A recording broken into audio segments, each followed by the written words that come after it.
Me corresponde hablar sobre un tema que me parece a mí que tiene mucho que ver con la implantación del nuevo proceso penal, que digo nuevo, pero lleva bastante tiempo en ese proceso, ¿verdad? En Perú. Y me parece que cuando se habla de la reforma procesal penal, algo que siempre he insistido en que tiene que discutirse, tiene que debatirse frente a todos los operadores del sistema, es la naturaleza y el alcance del derecho a confrontación. Y lo digo porque podemos hablar de modelos de adversario, de modelos acusatorios, podemos hablar de la oralidad y puede estar escrito en las normas procesales, pero si no se reconoce y no se le da el espacio al derecho a confrontación real durante la tramitación de esas vistas, de esos juicios, estamos realmente hablando de un proceso oral acusatorio defectuoso.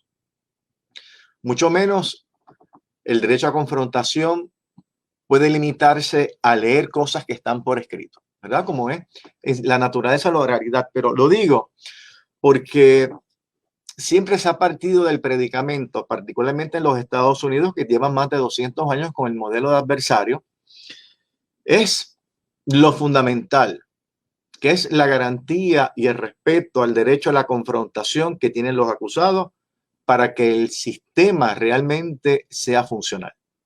De nada vale un debate, de nada vale que haya unos testigos presentes si el acusado a través de su abogado no lo puede contrainterrogar. Podemos hablar de modelos de adversario, podríamos hablar, pero si no hay realmente ese espacio, esos lineamientos claros sobre lo que se puede preguntar y todo aquello que incida en la credibilidad del testigo. Insisto y reitero, estamos hablando de un modelo de adversarios defectuoso. Decía el jurista norteamericano Wigmore que el contrainterrogatorio y el derecho a confrontación es la piedra angular del modelo de adversarios y es también una frase que se ha repetido en muchos escritos y libros sobre el tema de la litigación oral, esta frase de Wigmore donde decía que el derecho a confrontación era el motor más eficiente para la búsqueda de la verdad, que después de todo debe ser la finalidad de todo proceso penal. Y básicamente esa expresión, ¿verdad? Esa metáfora de Wigmore parte del predicamento de que un testigo puede verbalizar cualquier cosa en un interrogatorio directo, una novela, un cuento, algo memorizado, pero es en esa repregunta, es en ese contrainterrogatorio donde el juzgador realmente va a poder valorar la veracidad de su testimonio, la credibilidad intrínseca que se puede atribuir a ese testigo. Eso solamente se va a lograr permitiendo y respetando el derecho a confrontación. Cuando hablamos del derecho a confrontación en los Estados Unidos, debemos comenzar por la sexta enmienda de la Constitución Federal, donde se reconoce ese derecho conjuntamente con otros derechos. La leo literalmente, claro, traducción nuestra. En toda causa criminal, el acusado gozará del derecho a ser juzgado pública y expeditamente por un jurado imparcial del Estado o distrito en que el delito se haya cometido. Distrito que habrá sido determinado previamente por la ley, así como ser informado sobre la naturaleza y causa de la acusación. Y ahora es donde es importante para este tema, que se confronte con los testigos en su contra. Es importante esa frase, que se confronte con los testigos en su contra. ¿Okay? Que se obligue a comparecer a los testigos a su favor y de contar con la ayuda de asesoría legal para su defensa. Vamos a la frase que repetí en 2 ocasiones porque es la que es importante. De la lectura de dicha disposición se identifican varios derechos de los acusados en los casos criminales, entre los que destaco para fines de esta conferencia, y ahora lo digo en inglés, to be confronted with the witnesses against him, es decir, poder confrontarse con los testigos que declaran en su contra. Esto es lo que se conoce como la famosa cláusula de confrontación. Pero vamos a hacer una radiografía de esa oración. Al mismo tiempo, surge con importancia primaria el verbo confrontar. En inglés, confront. En latín, el prefijo con se deriva de contra, lo que en castellano significa opuesto y en inglés against. La segunda parte del verbo front significa de frente en castellano, forehead en inglés. ¿Okay? Digo todo esto para entonces poder concluir.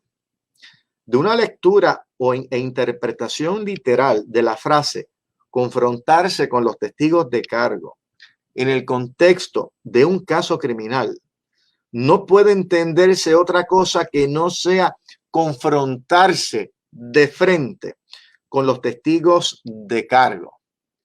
¿Okay?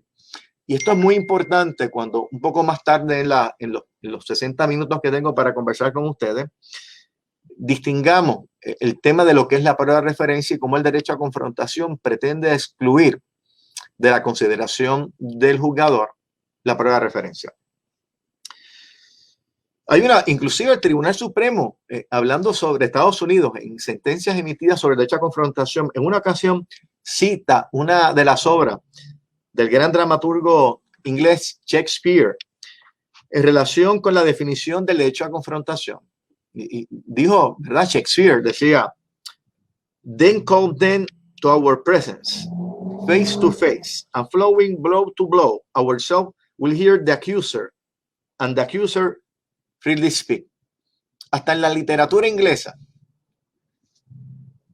de la época clásica, ya vemos cómo inclusive se hablaba de la importancia de la confrontación cara a cara, donde el acusador declara en contra del acusado, se escucha y es confrontado. Bien, así que aquella era la sexta enmienda, literalmente.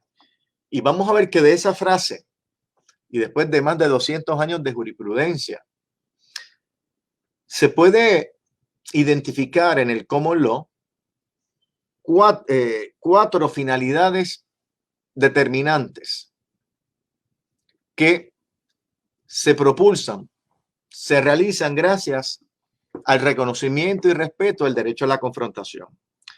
La primera y la más clásica es la de carearse con los testigos de cargo, es decir, verlos cara a cara, frente a frente. Claro que como veremos más adelante, esto también ha sido modificado, atendiendo a unas corrientes de que reconoce derechos a las víctimas que ha cogido mucha fuerza en los Estados Unidos después de la década del 70 y principios, ¿verdad?, de los 80. La segunda consiste en que el testigo tendrá que presentar su testimonio bajo juramento o afirmación de decir la verdad en una audiencia o vista, lo que le confiere mayor formalidad al asunto y expone a ese testigo a una penalidad de perjurio. Así que no es meramente estar cara a cara, es dentro de una formalidad, dentro de unas condiciones y unos requisitos para garantizar la certeza, la confianza de esa declaración. La tercera, que para mí, advierto, es la más importante, es obligar al testigo a no meramente carearse con la parte contraria, sino a estar sujeto a un contrainterrogatorio por parte del abogado contrario, lo que permitirá al juzgador no solo valorar sus respuestas, sino además la conducta verbalizada del testigo durante su testimonio. Así es que es bien importante, y yo creo que esto va a ser lo más polémico, lo más interesante que vamos a estar hablando esta tarde en la mañana, y es de que ese contrainterrogatorio es lo que realmente le da sentido al derecho a confrontación. No es meramente que esté allí, no es meramente que yo pueda preguntarle, es qué cosas puedo preguntarle sobre qué actividades previas del testigo.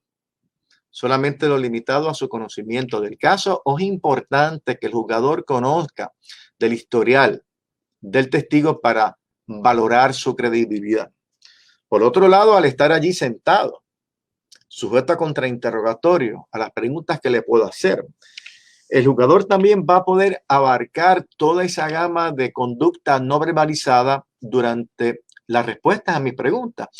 Recuerden que en ese sentido la psicología clínica nos ha dado mucha ayuda a los abogados y operadores del sistema para poder valorar a base de gestos, de cómo se comporta el testigo en la silla de los testigos, hacer unas inferencias que no son necesariamente categóricas y absolutas, pero unas inferencias que son a su vez herramientas para que el jugador pueda adjudicar con precisión y con mayores elementos de juicio la credibilidad del testigo.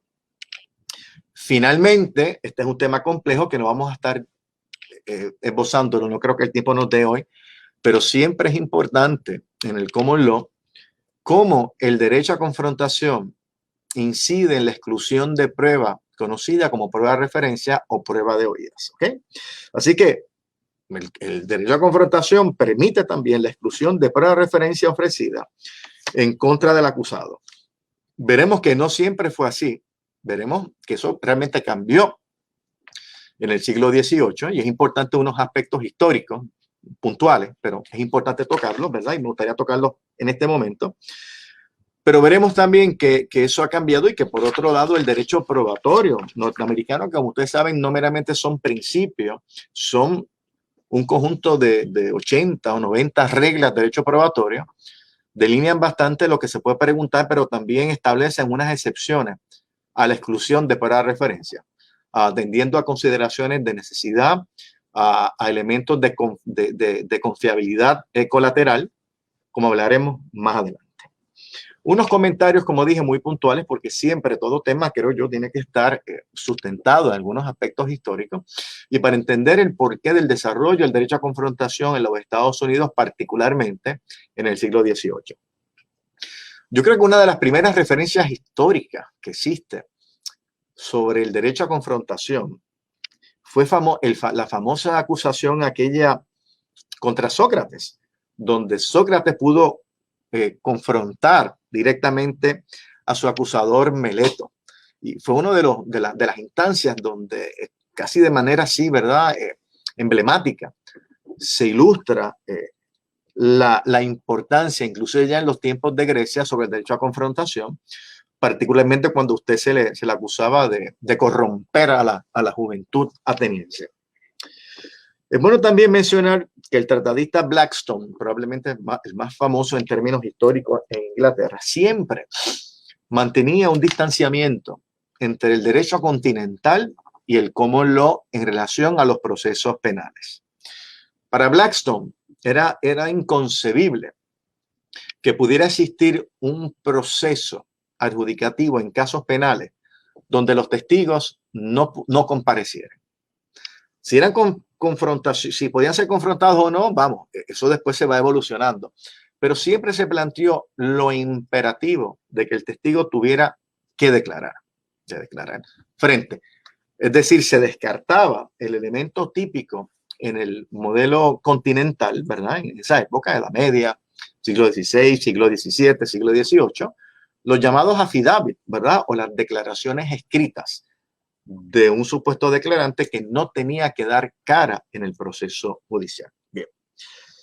Es bueno también recordar que el derecho a confrontación en Inglaterra pues surgió gracias a los normandos y esta costumbre o tradición del llamado trial by combat, ¿verdad? O el juicio por combate, que también después se evoluciona a los llamados juicios de ordalía, ya en el siglo XII.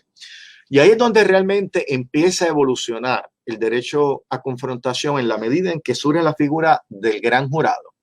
Primero como los llamados testigos que iban a ser el gran jurado y luego como el grupo de personas en aquel tiempo nobles que iban a autorizar la radicación o no de acusaciones y después evoluciona a que no meramente iban a autorizar el que se pudiera acusar a alguien, ese gran jurado, sino también ya era el jurado pequeño o jurado petit, que eran las personas que iban a estar determinando la culpabilidad o no culpabilidad de las personas acusadas. Y digo esto porque el gran jurado requirió entonces evaluar pruebas, requirió ver a las personas, escuchar su testimonio. Así ya, evidentemente, las circunstancias históricas ya se mueven a un proceso bastante parecido, rudimentario, pero muy parecido a lo que era un proceso realmente de adversario.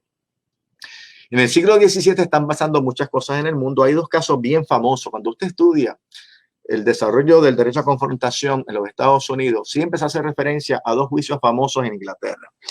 El caso contra Walter Raleigh, donde fue acusado de traición al rey y fue convicto y sentenciado a muerte como el testimonio ex parte de un coacusado, al cual él no pudo contrainterrogar a pesar de pedir insistentemente su comparecencia.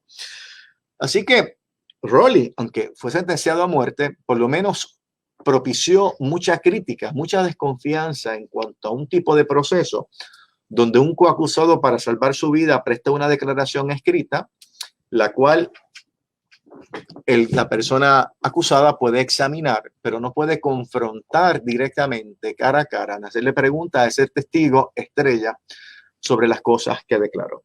Estaba también el juicio de John Limber, ya en el siglo XVII, un poco más adelante, que era un cuécaro que también fue acusado por importar libros que hablaban mal de la iglesia anglicana. Y eran personas muy queridas en la comunidad y cuyos procesos fueron muy arbitrarios, donde no se les permitió contrainterrogar, hubo unas condenas, después tuvo que ser juzgado nuevamente, entonces fue encontrado no culpable. Pero ya vemos una reacción en Inglaterra de que ese tipo de proceso no era confiable, no podía subsistir, había que evolucionarlo. Y así fue transformando.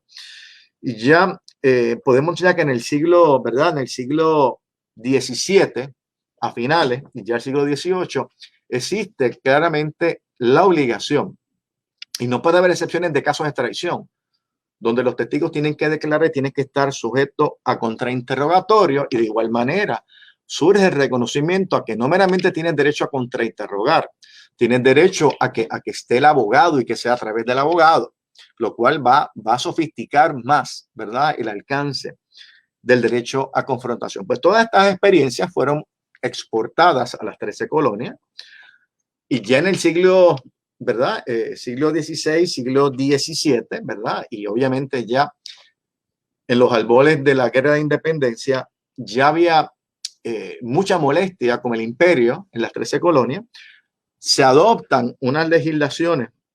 Bueno, y todas estas cosas que estaban pasando en Inglaterra se adoptaban en las 13 colonias, es decir, que haya derecho a juicio, abogado, todo este tipo de cosas, oralidad, confrontación. Pero miren lo que pasó. Se aprobó en Inglaterra dos estatutos, el Sugar Act, o ¿verdad? El estatuto del azúcar y el estatuto del té, que ponían grandes contribuciones a la importación de café y de té y después de libros. Eso provocó mucha molestia de parte de los colonos. Pero ¿y qué tiene que ver esto con la confrontación? Sencillo. Pues esas personas fueron juzgadas bajo ese estatuto.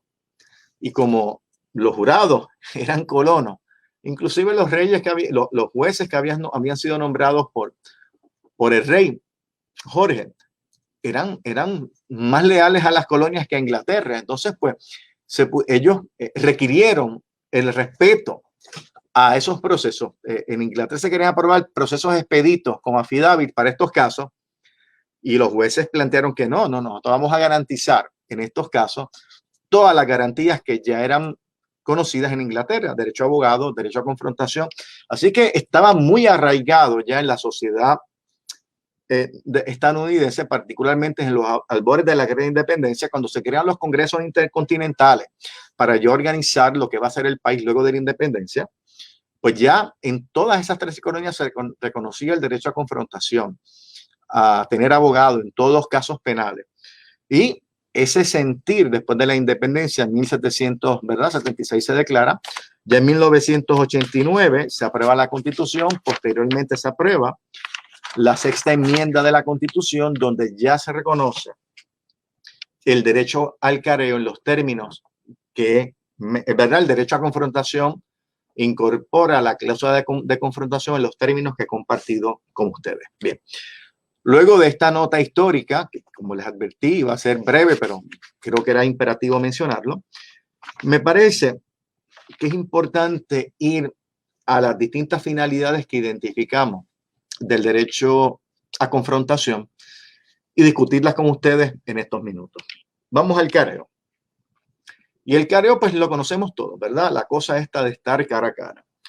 Hay una frase que en una sentencia del Tribunal Supremo se cita, que a mí me gusta mucho, y es una cita del expresidente Eisenhower, que fue presidente en la década de los 50, donde él hablaba de lo importante que en la sociedad norteamericana o en el sistema de justicia penal norteamericano el derecho a confrontación y en este caso el careo. Él decía, en el barrio donde yo me crié, cuando usted iba a hablar de alguien, usted lo decía de frente, no de espalda, usted lo decía de frente.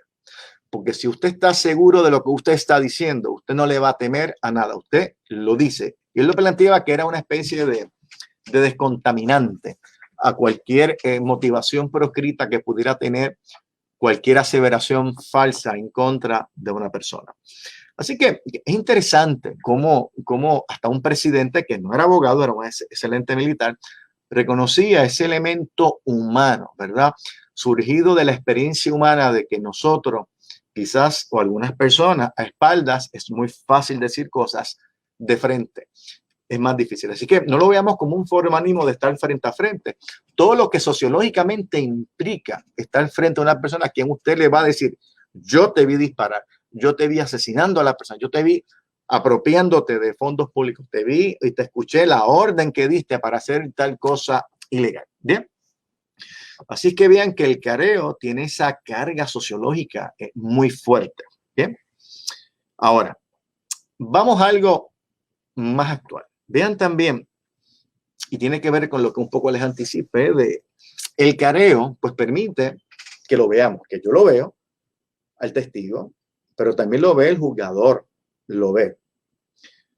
Y el juzgador en esa dinámica que se da, preguntas, respuestas, pues va a estar escuchando, pero también va a estar examinando la conducta del testigo. Y eso pues le da las herramientas que le he dicho para determinar si le creo más a este testigo o a otro testigo, porque es un sistema de adversario. Y lo saben los jueces que están con nosotros acá. Usted escucha unos testigos de una parte y escucha testigos de la otra parte. Y usted cuando escucha los de una parte les parece, oye, esto suena razonable, ¿verdad? Puede haber algo extraño, pero... Y escucha a los testigos de la parte contraria y planteas, oye, esto también me suena razonable, ¿qué hago ahora? Pues bueno, pues tienes que valorar la prueba, tienes que ver cuál prueba es más convincente, cuál prueba es más creíble. Y entonces utilizar lo que ese careo propicia como una herramienta indispensable para el tema de valorar esa prueba y tomar la determinación que sea, ¿verdad? Que sea consistente con ese proceso de valoración. Pero digo más, esto tiene una gran relevancia en tiempos de pandemia. ¿Por qué? Bueno, pues porque vamos a ver algunas personas declarando con mascarilla, ¿verdad? Una mascarilla de este tipo, ¿verdad? Que te la puedes poner. Y entonces, claro, pues puedo ver tus ojos, puedo ver tu frente, pero no veo otros aspectos corporales y faciales que pueden ser importantes. En Puerto Rico, el tribunal, esto no ha llegado al Tribunal Supremo de los Estados Unidos, pero en Puerto Rico nuestra Corte Suprema tuvo ante sí un planteamiento de que cómo requerir o permitir que un testigo utilice una mascarilla de esta naturaleza violentaba el derecho a confrontación en su modalidad del careo. El Tribunal Supremo, una sentencia dividida, pues planteó de que, bueno, vivimos en tiempos de pandemia, que hay que hacer ajustes. La opinión diciente plantea, bueno, hay que hacer ajustes, pero no que toquen o menosprecien la estructura de los derechos reconocidos en la Constitución, tanto de Estados Unidos como de Puerto Rico, ¿verdad? Y ahí se discutió de que mientras dure la pandemia, pues hay que hacer ajustes y se permite, ¿verdad? Claro, que no cubra toda la cara, ¿verdad? Sino que cubra parte de la nariz y parte de la boca. Nosotros tuvimos un caso que más me asignaron de agresión sexual entre dos hombres. Era la víctima y el supuesto victimario. Y entonces le pedimos a la supuesta víctima o alegada víctima que reconocíamos que podía usar una mascarilla, pero le llevamos una mascarilla transparente. La juez lo permitió, él no tuvo objeción. Y bueno, no es igual, pero ciertamente permite un mayor grado de acceso a esa parte del cuerpo que puede ser, y así lo han demostrado muchísimos estudiosos del tema, lo importante que es la conducta no verbalizada al momento de evaluar qué tanto peso se le adjudica a la declaración del testigo. Debo también decir, no tan recientemente, pero digo lo de la mascarilla porque es un asunto que hay que pensar, que hay que discutir y no permitir que esto se convierta ahora en una cosa ya permanente en el sistema. Y mucho menos, ¿verdad?, los juicios por Zoom o otras plataformas de ese tipo. También debo decir que en los 80 y los 90 hubo unas sentencias del Tribunal Supremo de Estados Unidos permitiendo los testimonios en videoconferencia de niñas o niños y mujeres víctimas o alegadas víctimas de agresiones sexuales y que confrontar al acusado cara a cara podía, según un médico en particular, afectar, ¿verdad?, su estabilidad emocional o su salud emocional. Esos casos se resolvieron en una opinión de 5 jueces a favor, 4 en contra, donde se dice, tiene que haber una gran fidelidad en la transmisión, fidelidad que Zoom no tiene, ¿verdad? Estos son más de circuito cerrado. Y no es en todos los casos que haya niños o mujeres, es casos donde los peritos, en este caso un psicólogo, un psiquiatra, pueda declarar y establecer que le va a causar un gran daño emocional o problemas emocionales a la testigo o al testigo, mujeres o niños y niñas, declarar frente a frente al acusado. Así que el tribunal lo permitió en una sentencia muy dividida, pero que hay que reconocer, ¿verdad?, que cumple con grandes elementos de la confrontación. La inmediatez es contemporáneo. El acusado y el juzgador puede ver al testigo declarando. Claro, no está este aspecto sociológico de estar frente a frente, lo que implica también, uno puede entender que puede haber miedo, pero muchas veces también es más fácil mentir cuando uno está frente a ti. Y no es que te va a agredir, es que esa es la naturaleza humana. Así que esa es la importancia del derecho al careo y podemos ver también cómo este derecho ha sido, ¿verdad?, un poco trastocado parcialmente en reconocimiento a que a las víctimas también hay que, ¿verdad?, garantizarle un espacio. Bien. Otro aspecto, otra de las finalidades del derecho a confrontación en el common law es que es imperativo que esa declaración se dé en una audiencia. Nuevamente, esto me trae el tema de la prueba de referencia, donde un testigo extrajudicialmente hace una aseveración. Y esa aseveración la escucha otra persona. Y quien va al juicio es la otra persona. No, tiene que venir y comparecer el que hizo la aseveración original para que la reitere bajo juramento y sobre todo sujeto a contrainterrogatorio. Así es que el derecho a confrontación compele, hace imperativo el que la declaración que se va a utilizar en el juicio tenga que darse en el juicio. Veremos unas excepciones muy particulares, pero normalmente va a ser así. Y ya está, y como he dicho anteriormente, bajo juramento, con la formalidad que ello implica, sujeto a perjurio y dando cumplimiento a las condiciones idóneas para poder declarar. ¿Bien? Que está el bajo juramento, presencialmente, ¿verdad? Y que uno pueda preguntarle lo que se entienda que es necesario como parte de ese contrainterrogatorio. La tercera finalidad que les planteé, que es la más importante y donde nos vamos a detener bastante, tanto desde el aspecto sustantivo como el aspecto de la frasis, es que no es que el testigo únicamente esté aquí bajo juramento, no es meramente que me haya dado cara de declarar, es que va a estar sujeto a las preguntas que mi abogado o abogada le va a hacer. ¿Bien? Y en esas preguntas, típicamente, y ustedes los que han estudiado el tema de la litigación, saben que el derecho a contrainterrogar tiene varias vertientes. Uno puede destacar aspectos favorables del caso suyo, puede destacar hechos adversos o negativos para la parte contraria, puede que es lo más importante a mi juicio, el impugnar al testigo y también usarlos para sentar base o establecer unos hechos que puedan ser importantes para mi prueba u otros testigos que yo pueda sentar a declarar. Así es que ahí está la impugnación como elemento fundamental, pero vean que en el contrainterrogatorio se pueden lograr otros fines importantes. Pero vamos a lo que realmente es retante, que es la impugnación. Déme leerle parte de una regla de procedimiento penal federal de los Estados Unidos que nos habla sobre el alcance del contrainterrogatorio, porque todos sabemos que podemos preguntar, eso no hay duda. Pero cuando hablo con defensores, me dicen, oye, es que no me dejan hacer preguntas. No me dejan hacer preguntas sobre el pasado del testigo, sobre falsedades que haya dicho anteriormente.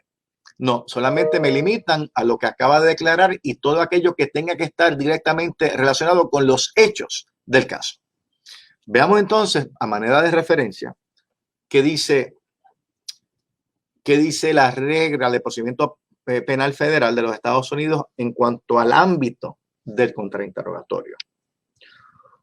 Un testigo podrá ser contrainterrogado en cualquier asunto pertinente a cualquier controversia en el caso, incluida su credibilidad. Es decir, él pudo haber dicho muchísimas cosas sobre los hechos, pero si mi pregunta incide directa o indirectamente en su credibilidad, debe haber espacio para permitir esa pregunta. ¿Okay? Y vamos más adelante a discutir tres clasificaciones que yo comparto con ustedes que nos permiten consolidar tres clases o modalidades de impugnación. ¿Ok? Bien. También se plantea en la misma regla el interés de la justicia, que es una frase así, ¿verdad? Bastante pretenciosa. El juez podrá limitar el contrainterrogatorio con relación a los asuntos no declarados en el interrogatorio directo. Así que se le da también mucha flexibilidad al juez para que pueda permitir aquellas preguntas que de una manera u otra el juez que preside el proceso pueda permitirlas si entiende que es importante para la justa adjudicación de las controversias en el caso. La regla también 401 de las de evidencia define que la prueba es pertinente, incluyendo las de credibilidad, si tiene alguna tendencia a ser un hecho más o menos probable que lo que sería sin la presentación de dicha prueba. Y en segundo lugar, si el hecho tiene consecuencias para la adjudicación de la acción. Así que si yo planteo que la credibilidad está en controversia, es un hecho que tiene consecuencias para la adjudicación. Digo esto para que vean el fundamento, ¿verdad? El fundamento, tanto en la regla de procedimiento penal como en las de derecho probatorio, pero mayormente derecho probatorio, que reconocen que hay que permitir las preguntas que tengan que ver con la credibilidad del testigo. Bien. Dicho esto, hablemos ahora de las impugnaciones.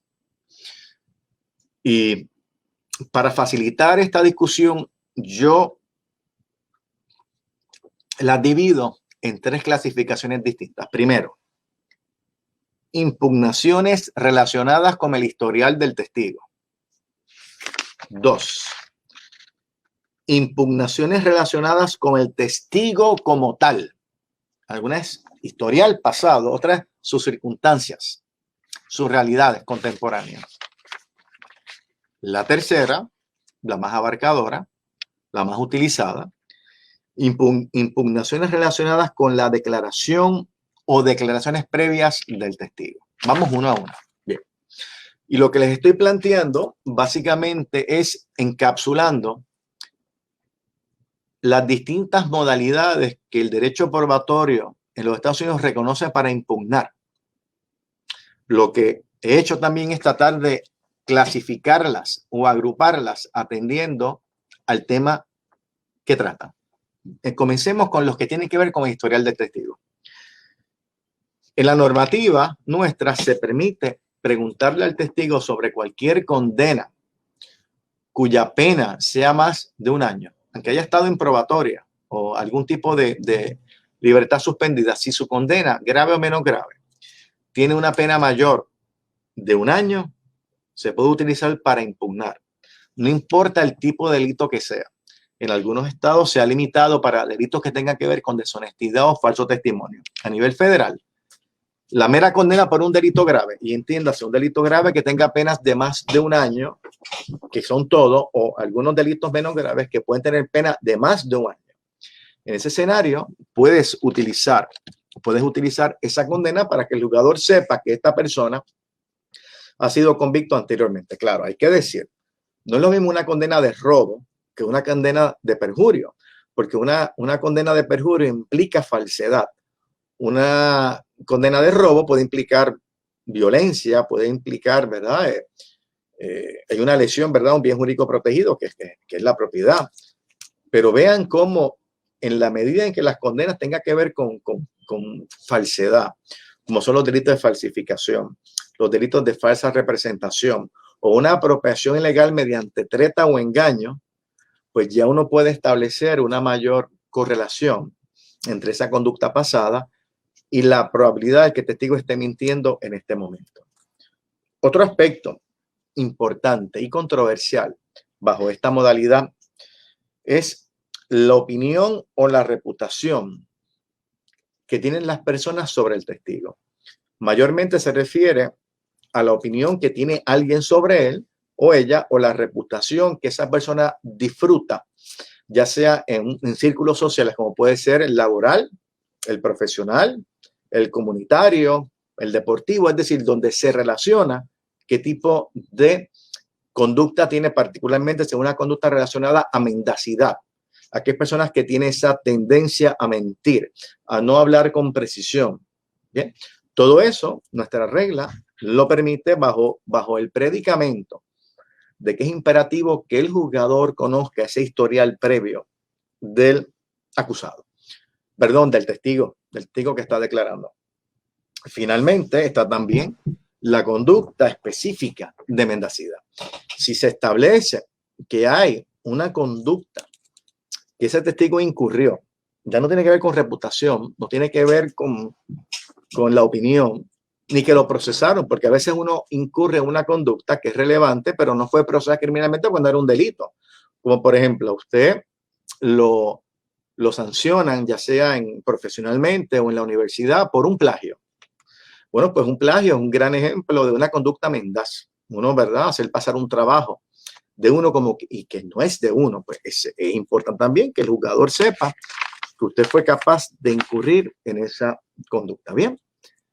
Segunda clasificación. Son las impugnaciones relacionadas con el testigo como tal. Y me refiero a las circunstancias presentes y particulares del testigo. Vean que el anterior era pasado. Lo que ha hecho en el pasado. Bien. Esto es ahora mismo. Esas circunstancias son pertinentes para evaluar si le creemos o no le creemos. Primera, prejuicio o parcialidad. Cualquier prueba que yo pueda establecer y traer de que tiene un interés particular en lo que está diciendo, se permite. Inclusive hay un caso famosísimo, que una sentencia del Tribunal Supremo de los Estados Unidos, Alaska versus Davis, donde este menor había sido juzgado en el Tribunal de Menores. Y entonces ahora estaba en una probatoria, una libertad supervisada. Entonces él fue sospechoso de una conducta. Sin embargo, él dice que él vio a Davis con el bien mueble ese que supuestamente se habían apropiado. Entonces, cuando él va a declarar, el abogado de Davis empieza, oiga, ¿verdad que usted está en probatoria de una falta o como lo llaman ustedes, ¿no? Cuando hay una conducta en el Tribunal de Menores. Y ahí el fiscal objeta y plantea que es una información confidencial, porque estoy seguro que tanto en Perú como en Puerto Rico hay. Están los otros invitados internacionales. Sabemos que en todos los países típicamente esa es una información que se guarda con mucho celo, muy confidencial, pensando en la rehabilitación de ese menor. Entonces, como el fiscal plantea objeción, esa conducta es confidencial bajo la ley tal, por lo tanto no se puede traer. El tribunal dice, primero, aquí hay una motivación. porque uno puede elaborar una teoría de que le está diciendo que es Davis para evadir responsabilidad porque él tiene interés en culpar a Davis para que no lo acusen y no perder su libertad a prueba. Entonces, y plantean que el derecho a confrontación, siendo un derecho constitucional que emana de la cláusula de confrontación, sexta enmienda, va a pesar más, tiene mayor prelación que el derecho estatutario que tiene el menor de que ese récord sea confidencial. Así que ahí se dio, así que cualquier motivación, ¿verdad? Esto pasa mucho con los testigos también que tienen inmunidad o han llegado a un acuerdo para declarar en contra del acusado. Todo eso es importante, o tiene interés, o este testigo y el acusado tuvieron un problema hace 2 años, hace 5 años, y eso está muy presente en la actualidad. Todo eso. Algunas personas resienten que a los testigos se les pueda preguntar esto porque es como si ellos fueran los que estuvieran siendo juzgados. Es que lo están. O sea, yo creo que uno tiene que ser honesto. Si queremos en el sistema de adversario y queremos el derecho a confrontación, el testigo que se siente tiene que saber que su vida, su pasado, va a estar en controversia. No significa que porque haya cometido errores en su vida no se le va a creer. Significa que el jugador tiene que saberlo al momento de valorar y determinar su testimonio y determinar qué va a hacer en el caso. Bien. Se permite también cuestionar la capacidad del testigo para percibir. Y esto abre una puerta muy interesante. Es para personas que consumen alcohol, que están bajo medicamentos que pueden afectar la percepción o tienen condiciones mentales, ¿verdad? Como esquizofrenia, trastornos mentales que de alguna manera puedan afectar su capacidad de percibir un poco, cambiarla. Eso le permite en muchas ocasiones lograr evaluaciones médicas de esos testigos, lograr su récord médico. Y obviamente se opone porque eso es bastante confidencial, ¿verdad? Todo lo que es salud, pero nuevamente está el derecho a confrontación, que permite que el abogado tenga acceso a esa información. No es que tiene un acceso irrestricto. El juez tiene que asegurarse que es una petición legítima, bona fide, que hay información preliminar de que hay ese récord, ese problema, y se examina. Y una vez examinado, se evalúa si realmente si es una condición que puede o no afectar su capacidad para percibir. Bien, así que ahí abre un universo extraordinario de información. Bien, inclusive les comento que en algunas ocasiones algunos abogados, cuando hay un testigo de cargo declarando, tienen un psicólogo en la audiencia para que un poco mire cómo declara y utilizar y después quizás puede sentar, podías, ¿verdad? Hay que ver cómo las reglas allá lo permiten o no lo permiten, pero acá tú podías traerlo como prueba de refutación. Tú plantear de que a la luz de cómo declaró que había un psicólogo sentado, y aunque no lo entrevistó, pero de las cosas que vio, de las cosas que escuchó, poder decir eso es compatible con alguien que tiene esta condición, que ya estaba diagnosticada. Es decir, vean que hay que ser creativo y lo digan en el buen sentido, de que el derecho a confrontación está ahí no como adorno, no como escrito, es como una herramienta fundamental que el abogado que ejerce esa defensa técnica adecuada tiene que procurar. Bien, seguimos con 2 aspectos más de esta modalidad, que sé que el tiempo nos va a traicionar pronto. Capacidad para recordar. También tiene que ver con la primera, porque las mismas condiciones, alcoholismo, drogas, que pueden incidir en tu capacidad para percibir, puede también influir en tu capacidad para recordar. Particularmente tienes condiciones como Alzheimer o demencia, que aunque está empezando, puede afectar. Pues bueno, el jugador tiene derecho a saber estas cosas, ¿verdad? Y nuevamente abre un universo de información pertinente que el abogado debe poder acceder y el tribunal permitirle acceso a esa información. Sé que no es fácil porque se piensa que es excesivo, se piensa que no es tan importante. Lo es. Si creemos en el modelo de adversario, tenemos que darle espacio al derecho a confrontación, ¿verdad? Y esta experiencia de 200 años, que no la estoy glorificando, ha habido cosas muy buenas y cosas muy malas, pero por lo menos está ahí para que la conozcamos y hagamos referencia y descartemos lo que es malo, pero consideremos aquello que puede ser bueno. Finalmente, en esta segunda clasificación está la modalidad de conducta no verbalizada, que ya hemos discutido todo esto, pero evidentemente el testigo es una pieza evidenciaria, no quiero sonar un poco grosero, pero el testigo es un ser humano, claro que sí, pero es una pieza evidenciaria, es su testimonio, hay que valorarlo. Y que es víctima, pues no le da más crédito o menos crédito, es una víctima, es una alegada víctima, si queremos la presunción de inocencia, ¿no? Así que vamos a ver su conducta, vamos a asegurarnos de que lo escuchamos bien, de que lo vemos bien y que el juzgador le presta atención a esa conducta no verbalizada durante el testimonio. Bien, llegamos entonces a la tercera clasificación de impugnaciones. Son clasificaciones que, vamos, que yo les propongo, no tienen que adoptarlas, es algo que es un tema que yo le he dado mucho tiempo en mi vida porque es un tema que me fascina. Y me parece que es la manera más fácil de clasificarla, ¿verdad? Y más germana. Esta última es impugnaciones relacionadas con la declaración o declaraciones previas del testigo. Bien. ¿Cuáles son las modalidades? Pues manifestaciones anteriores inconsistentes a la primera.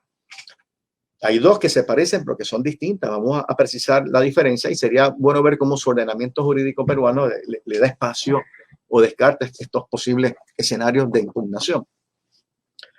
Todo testigo que declara en la audiencia ha tenido que prestar declaraciones previas, ya sea en la etapa investigativa, en la etapa intermedia, a personas oficiales, ¿verdad?, en la investigación o a particulares. Bueno, en nuestro ordenamiento jurídico se permite, cuando un testigo declara, usted pueda traer a la atención del juzgador otras declaraciones, claro, bajo el predicamento de que hay inconsistencia de hechos importantes.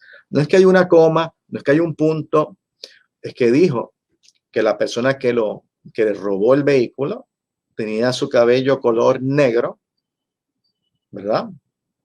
Y lo está diciendo aquí, el acusado tiene el color negro de su cabello, natural. Y cuando la persona describió primeramente a la persona que le robó su bien mueble, en la etapa investigativa, dijo que su color de cabello, el que le arrebató su bien mueble, era rubio. Bueno, pues eso es algo importante, porque la persona va a declarar en el juicio, está viendo al acusado de frente, que tiene el pelo negro, al fiscal le pregunta, ¿usted podría describir a la persona que le robó? Claro, una persona blanca, de cabello negro. Si lo está viendo, ¿cómo que va a decir rubio? No va a reconocer. Entonces, por eso es importante ver esas otras declaraciones. Todo abogado, lo primero que tiene que hacer cuando investiga un caso es acceder todas esas declaraciones. Porque ¿qué nos dice la experiencia humana? Que las declaraciones más confiables son las que se prestan al principio. Que uno puede estar tenso, que uno puede estar nervioso, pero tu mente está más fresca. Sobre todo, no está maculada, ni afectada, ni contaminada por otras versiones de otros testigos, pero particularmente del policía que puede investigar, que puede intencionalmente o no intencionalmente un poco dar información de la investigación y la persona internalizar esa información y adecuar, intencional o no intencionalmente, su nueva declaración. Y en el día del juicio vemos una declaración muy amplia, con muchísimos detalles. Sin embargo, cuando comparamos con esas declaraciones previas, no hay tanto detalle. Y todos esos detalles, qué casualidad que fortalecen el caso y las pretensiones probatorias de fiscal. Bien.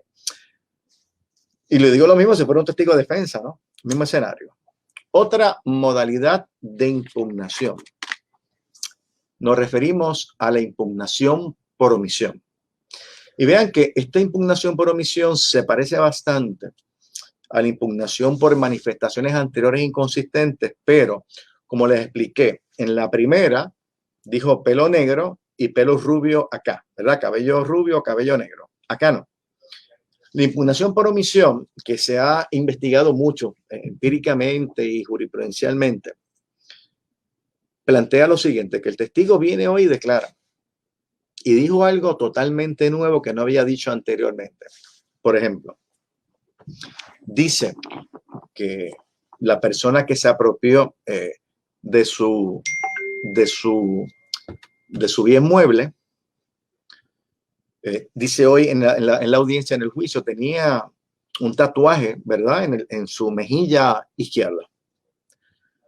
Y obviamente es obvio, ¿verdad?, pero dando la redundancia, de que el acusado tiene ese tatuaje en su mejilla izquierda. Sin embargo, Cuando esta persona se le pidió que describiera en la etapa investigativa quién fue el que se apropió de ese bien mueble, lo describió, pero omitió mencionar lo del tatuaje. ¿Okay? Pues claro, uno tiene que pensar que si el tatuaje es algo tan manifiesto, tan visible, algo que llama la atención, por lo menos a mí todavía me llama la atención, ¿verdad? Quizás a Mike Tyson no, que tiene tatuajes en la cara, pero a mí que me llama mucho la atención es algo que yo hubiera puesto como descripción. Tenía un tatuaje. ¿Cómo un año después, 2 años después me voy a recordar de ese tatuaje? Así que se permite ocultar en esas declaraciones previas la ausencia de ese detalle que se trajo en el juicio. Y claro, permite crear la inferencia de que es falso. También pasa con algunos policías, ¿no? Yo cuando lo arresté, él me admitió los hechos, me admitió que él había hecho tal cosa. Y el acusado lo ha negado todo el tiempo. Y cuando uno confronta al policía con sus declaraciones previas o los informes que ese policía redactó, vemos que hubo una omisión total de esa ¿verdad? De esa mención a la confesión.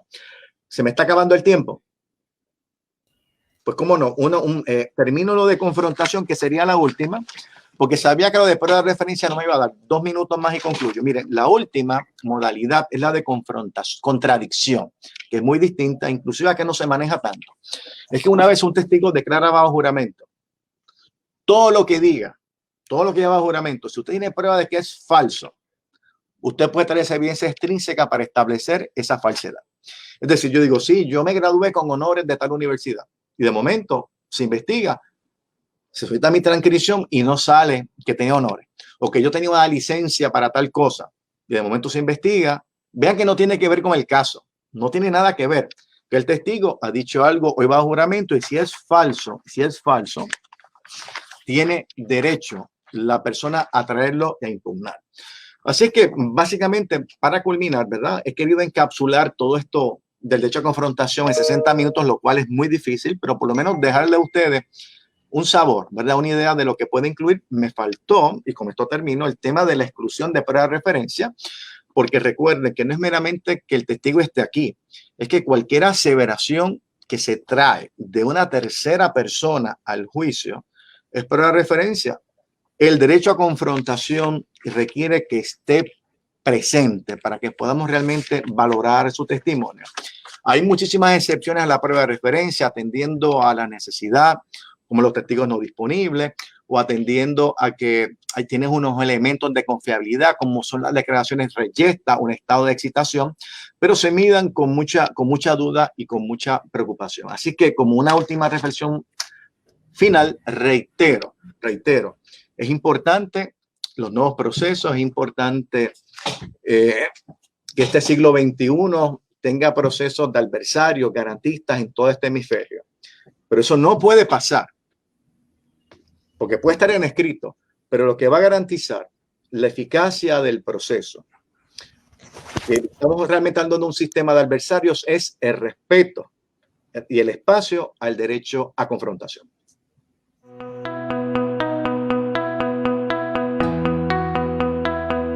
Y agradeciendo la invitación cursada por la presidencia del Poder Judicial a través de la doctora Elma Barrios, también la presidencia de la UETI del Código Procesal Penal del Poder Judicial a través del doctor Gustavo Álvarez Trujillo y de toda la organización de este evento tan interesante y tan importante.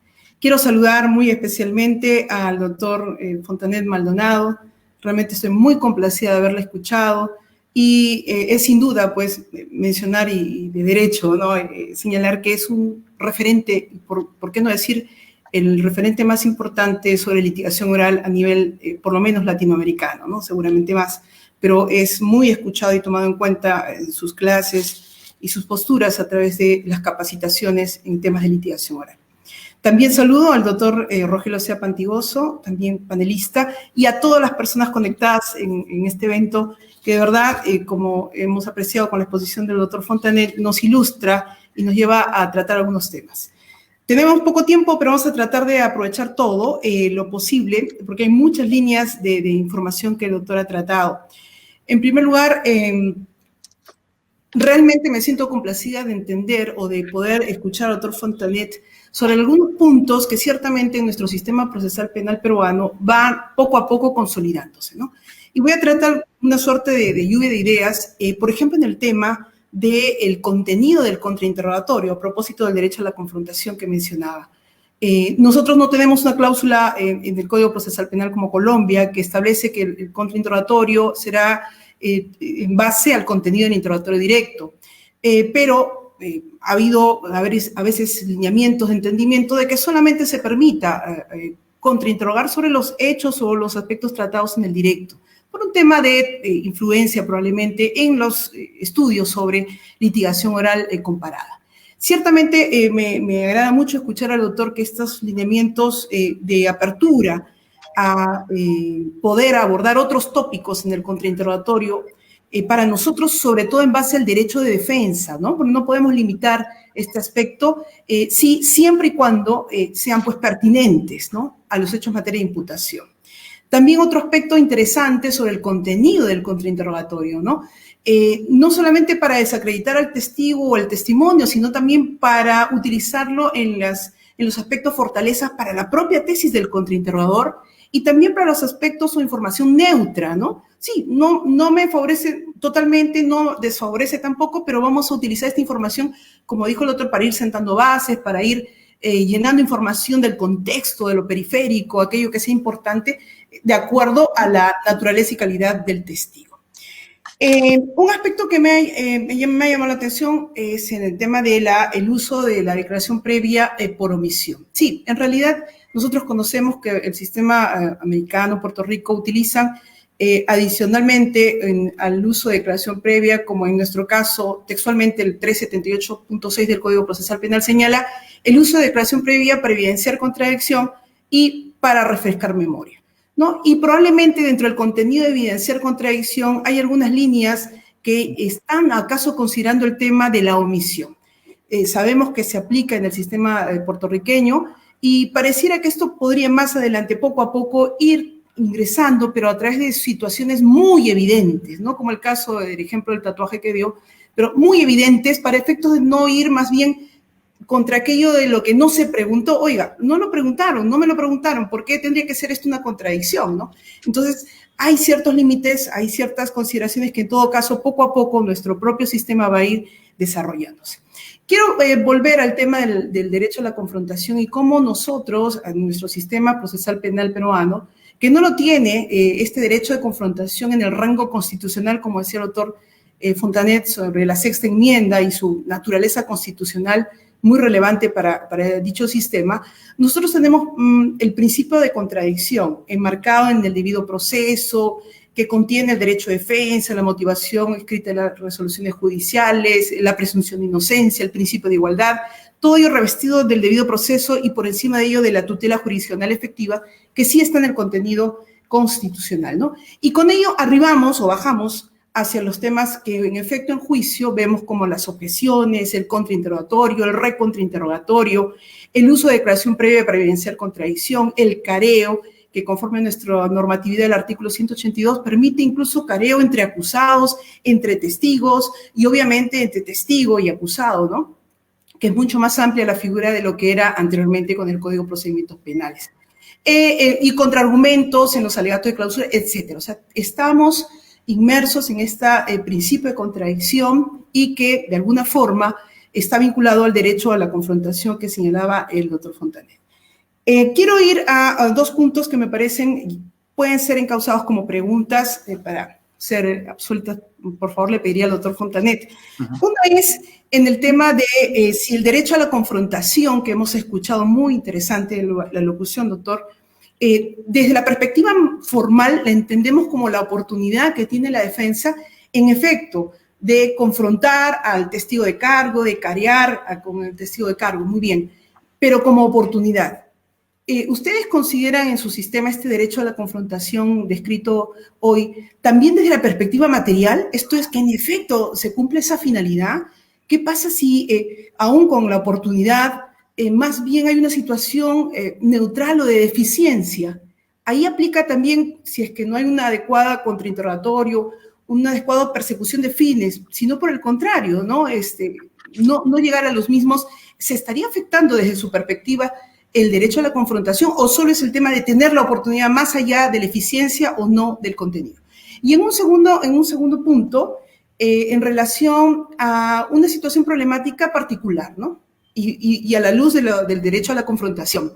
Si en un juicio donde está el Ministerio Público y hay múltiples defensas, digamos 3 o 4, y coexisten 2 defensas con una situación antagónica, de lineamientos de defensa más bien contrarias entre sí, en las que, por ejemplo, una de las defensas ofrece a su testigo, le admiten al testigo, que sería de descargo, ¿no?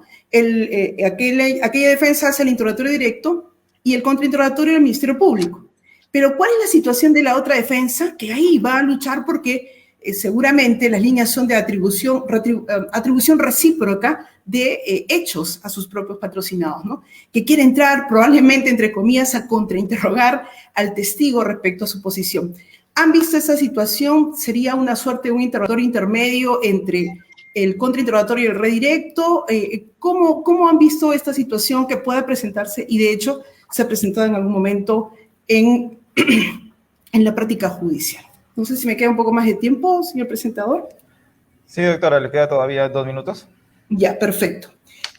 Otros aspectos también, miren, a propósito del derecho a la confrontación, es la posibilidad para el juzgador, viendo ya un marco mayor sobre el principio de contradicción, cómo es que el juzgador, a través de la conducción de la audiencia, no solamente puede visualizar lo que es materia de controversia total, ¿no? Sino a través de ello verificar aquello que no es materia de controversia, aquello que no es discutible, y poder, tal vez no con la terminología técnica de las convenciones probatorias de etapa intermedia que nosotros tenemos en nuestro sistema, sino a nivel de juzgamiento, determinar ciertos hechos o circunstancias no controvertidas, ¿no? Esto para evitar que nosotros tenemos la oralización de prueba documental y a veces en casos complejos son sendos documentos, para no estar actuando prueba de forma innecesaria cuando en realidad las partes no discuten sobre determinados lineamientos. Lo mismo ocurriría en parte de un testimonio. Entonces, sobre este tema, ¿cuál nosotros lo hacemos para tratar de centralizar, concentrar y evitar, pues, derroche de tiempo necesario para el debate? Esta situación, ¿cómo la aprecian los jueces a nivel del sistema puertorriqueño? ¿Pueden ingresar a hacer ese tipo de control para un mejor debate, una mejor dirección del debate, o es que por su propio sistema puramente adversarial, diferente al nuestro en esos lineamientos, no ingresan? Muchas gracias por la atención, la invitación, y le agradezco la respuesta, doctor Fontanet. Vamos a felicitar al ponente Julio Fontanet Maldonado por la excelente ponencia que nos ha dado sobre el tema de confrontación. Saludamos también a la doctora Naiko Techi Coronado, quien ha puntualizado algunos temas. Y yo vamos a hacer un análisis positivista de nuestra legislación sobre este tema de la confrontación.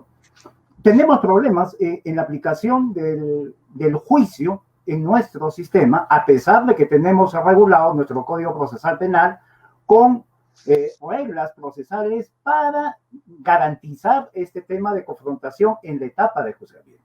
¿Y cuáles son esos problemas? Los problemas son que no se tiene muchas veces una imputación concreta y una oposición de la defensa para que se pueda viabilizar la contradicción. ¿Y por qué tenemos estos problemas?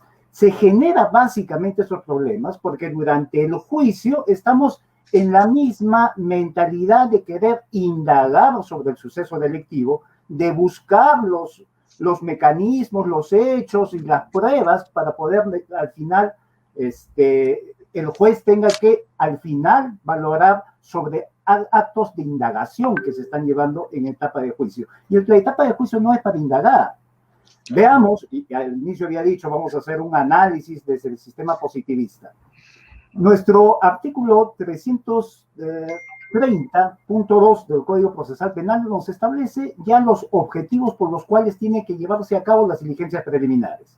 La Corte Suprema, a través de la sentencia plenaria 1/2017, nos ha dicho cómo se deben aportar los hechos al proceso a través de las sospechas. El artículo 329 del Código Procesal Penal señala lo siguiente, que el Ministerio Público apenas tenga conocimiento de la sospecha simple inicial, debe iniciar un proceso de acopio de información para que luego, ya culminada la investigación preparatoria, la investigación preliminar propiamente dicha, cumplieron los objetivos del 330 numeral 2, tenga ya una sospecha reveladora y pueda así formalizar la investigación con hechos primarios, con hechos bases que se adecúan a la exigencia de cada proposición normativa del tipo penal desde su fase objetiva, desde su fase subjetiva. Tiene que tener los hechos primarios, cosa que durante la investigación preparatoria propiamente dicha, de conformidad con el artículo 321, va a buscar los elementos de convicción de cargo y de descargo que le permita confirmar o no esa hipótesis inicial de imputación. Y además acopiar las circunstancias. Revisemos el artículo 322, será durante, o quería 321, será durante la investigación preparatoria propiamente dicha donde se van a copiar las circunstancias para que al final de la investigación ya se tenga una sospecha suficiente y el Ministerio Público estará en la capacidad de formular su acusación. Sobre los hechos y las circunstancias se va a tener que llevar a cabo la confrontación en la etapa de juzgamiento. No es solamente un relato circunstanciado del suceso delictivo que muchas veces se ve en los requerimientos acusatorios donde solamente se observan circunstancias precedentes, concomitantes y posteriores.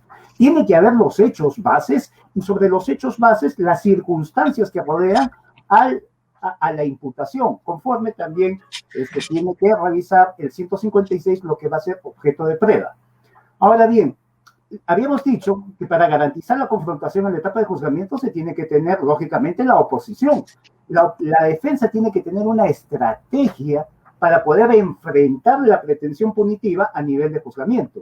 Y esa estrategia tiene que delimitarse en la etapa intermedia. Es el juez de investigación preparatoria conforme a lo previsto en el artículo 352, numeral 5, es que tiene que determinar cuál va a ser el aporte probatorio respecto a los medios de prueba ofrecidos por cada una de las partes. Si la defensa no tiene una estrategia para poder enfrentar la acusación, ¿cómo es que se va a llevar a cabo el juzgamiento? Revisemos el 356 del Código Procesal Penal, que dice lo siguiente: el juicio en la etapa principal del proceso se realiza sobre la base de la acusación.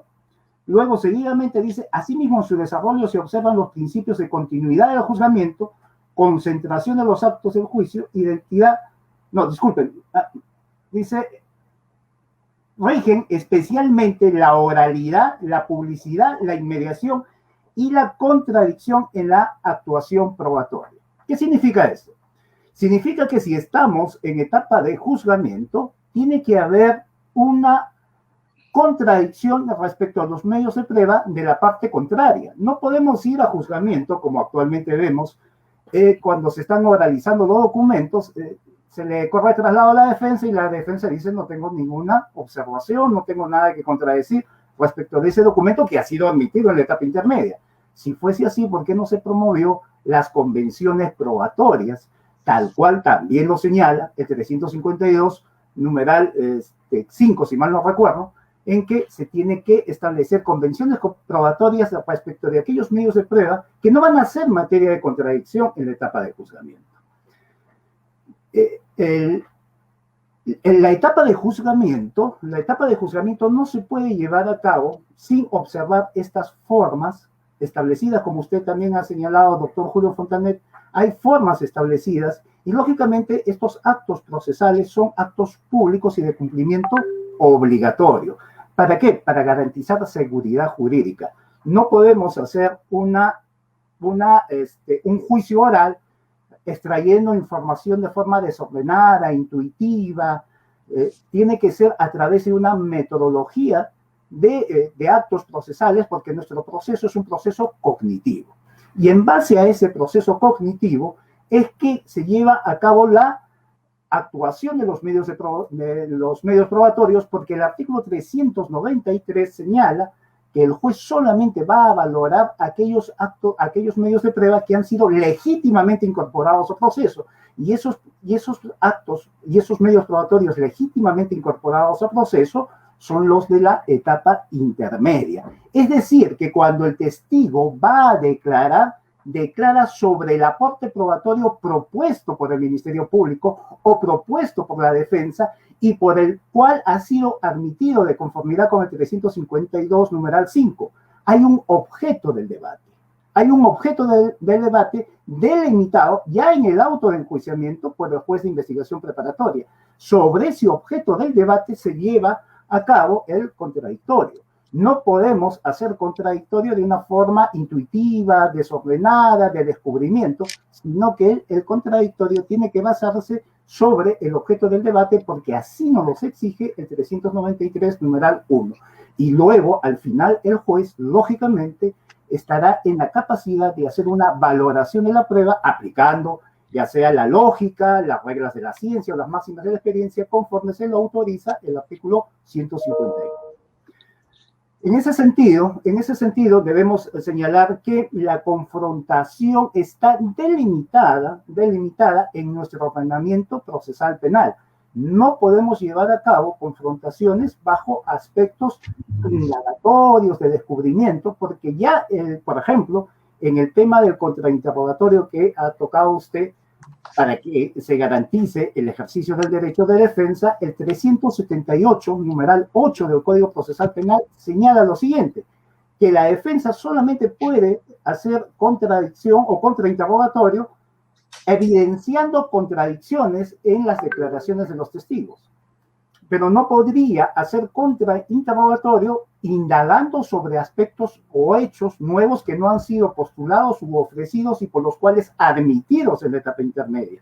Si la defensa tuviera, digamos, la predisposición de querer acreditar algo más, tendría que ser ofrecido con un aporte probatorio determinado de conformidad con el artículo 350 en la etapa intermedia para que de esta forma en la audiencia de control de acusación, luego también que donde se hace una contradicción respecto a la pertinencia, la conducencia y la utilidad, se admite ese medio de prueba, se incorpore al objeto del debate durante la etapa de juzgamiento y sea en la etapa de juzgamiento a través de una dialéctica de confrontación donde el juez al final va a valorar ya sea acudiendo a la psicología del testimonio respecto a la coherencia de la declaración, a las corroboraciones periféricas y todo lo que tenga que conllevar para ver la credibilidad del testigo. Bueno, hay mucho que hablar sobre el tema de confrontación. Eso es lo que nosotros queríamos aportar el día de hoy. Muchísimas gracias.